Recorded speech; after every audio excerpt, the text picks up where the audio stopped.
तो आज एक ऐसी कहानी सुनते हैं जिसमें घर का बस एक छोटा सा हिस्सा या यूं कहें कि उस हिस्से का ना होना एक पूरे परिवार की दुनिया को कैसे उलट-पुलट कर देता है।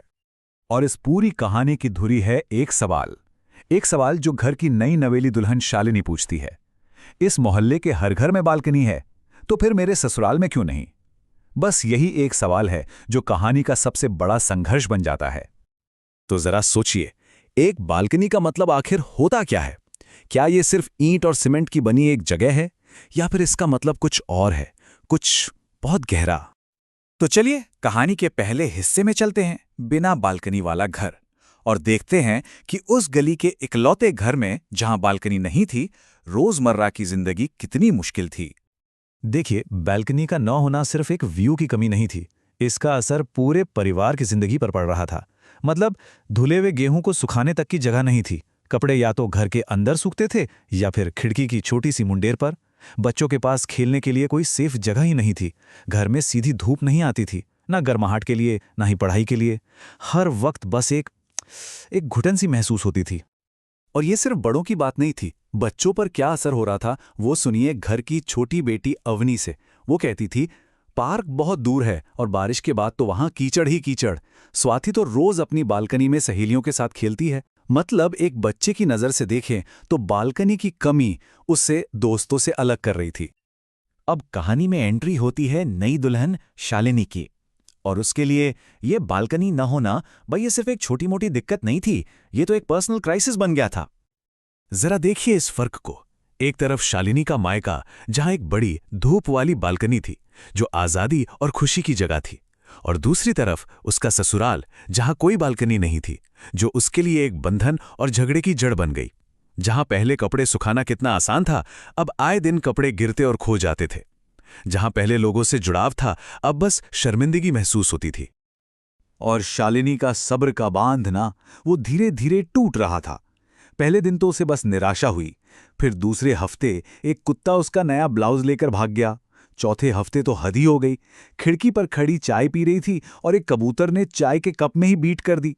और दूसरे महीने तक हालत ये हो गई कि वो अपना सारा वक्त पड़ोसी के घर बिताने लगी, बस उनकी बालकनी पर बैठने के लिए। तो अब बात सिर्फ एक इच्छा की नहीं रह गई थी, ये एक जिद, एक मांग बन चुकी थी। कहानी का अगला हिस्सा है बालकनी के लिए जंग, और इस जंग ने परिवार के अंदर एक बहुत बड़ा संघर्ष पैदा कर दिया। परिवार वालों का हाल क्या था, वो शालिनी की सास की इस बात से साफ पता चलता है। बालकनी न हो गई, कोहिनूर का हीरा हो गया। जिस तरह से तुम इसके पीछे पड़ी हो, लगता है हम इसे कभी बना ही नहीं सकते। मतलब परिवार इन रोज रोज के झगड़ों से तंग आ चुका था। तो आखिर ये फैसला हुआ कैसे? भाई कई चीजें हुई। पहले तो पड़ोसियों ने शालिनी का मजाक उड़ाना शुरू कर दिया, क्योंकि वो एक गमला खरीदना चाहती थी पर रखने की जगह नहीं थी। फिर पति पत्नी शालिनी और नीरज में इस बात पर जबरदस्त झगड़े होने लगे। जब झगड़े बहुत बढ़ गए तो पूरे परिवार को बीच में आना पड़ा, और आखिर में घर की शांति के लिए परिवार ने हार मान ली। उन्होंने एक दोस्त से पैसे उधार लेकर बालकनी बनाने का फैसला कर लिया। तो बस फैसला हो गया, मिस्त्री को बुला लिया गया, नाप-जोख हो गई और काम शुरू होने ही वाला था। ऐसा लग रहा था मानो शालिनी की जीत हो गई। लेकिन कहानी में अभी सबसे बड़ा मोड़ आना बाकी था। अगला हिस्सा, एक अजीब सा विध्वंस। ठीक जब उनका सपना सच होने जा रहा था, मोहल्ले में कुछ बिन बुलाए मेहमान आ गए। और फिर आ गए बुलडोजर। अब ये बुलडोजर थे किसके? ये थे एमसीडी के, यानी म्युनिसिपल कॉर्पोरेशन डिपार्टमेंट। मतलब वो सरकारी विभाग जो शहर में क्या बनेगा क्या टूटेगा इसके नियम कानून देखता है। लेकिन सवाल ये था कि ये सब तोड़ा क्यों जा रहा था। वजह सुनकर सब हैरान रह गए। एमसीडी के एक अफसर ने बताया, हमने सबको 1 महीने का नोटिस दिया था कि अपने गैर कानूनी कंस्ट्रक्शन हटा लो। किसी ने नहीं सुना, अब हमें ही हटाना पड़ेगा। जी हाँ, मोहल्ले की सारी बालकनियां अवैध थीं। ये चार्ट देखिए, पूरी कहानी का हिसाब किताब साफ हो जाएगा।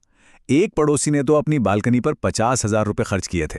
शालिनी के परिवार ने जो पैसा उधार लिया था वो खर्च होने से बच गया, और बाकी पड़ोसियों के लिए उनकी बालकनियां टूट गईं। मतलब पूरा का पूरा पैसा बर्बाद। है ना अजीब बात?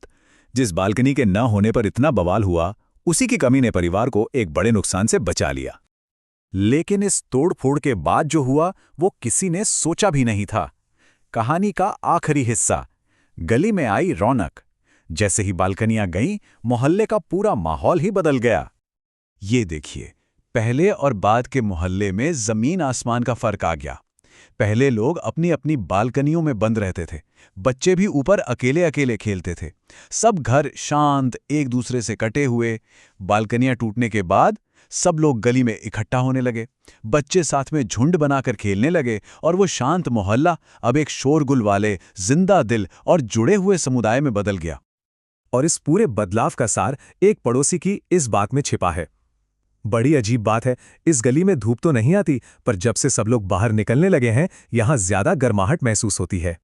तो आखिर में ये सवाल बचता है, वो बालकनी एक वरदान थी या फिर एक पिंजरा? ये सोचने पर मजबूर करता है कि एक समुदाय को असल में क्या जोड़ता है, घरों की दीवारें और बालकनियां या लोगों के बीच का खुलापन और मेलजोल?